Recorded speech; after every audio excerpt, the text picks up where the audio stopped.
L'Assemblée nationale de la transition, sous la présidence de Jean-François Ndongo, a franchi une nouvelle étape dans la consolidation des réformes nécessaires au développement du Gabon. En effet, lors d'une séance plénière tenue aujourd'hui dans l'hémicycle du Palais Léomba, les députés ont adopté à l'unanimité plusieurs textes législatifs majeurs en présence des membres du gouvernement concernés.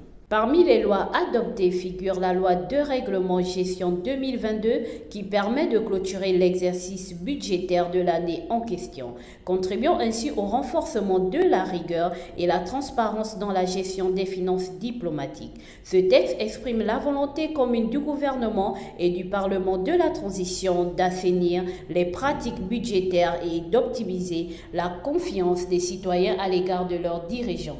L'Assemblée a également donné son feu vert au projet de loi portant création, attribution, organisation et fonctionnement du Centre national de transfusion sanguine.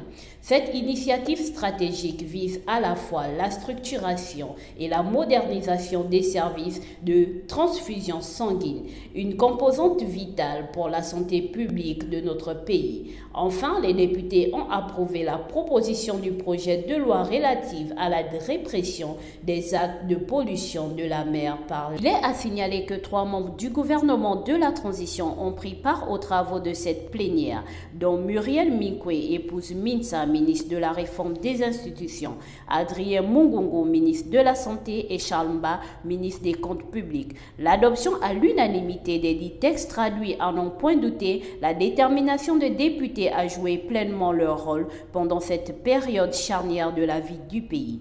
L'Assemblée nationale de la transition confirme ainsi son statut de pilier législatif incontournable dans ce contexte de refondation de l'État de droit.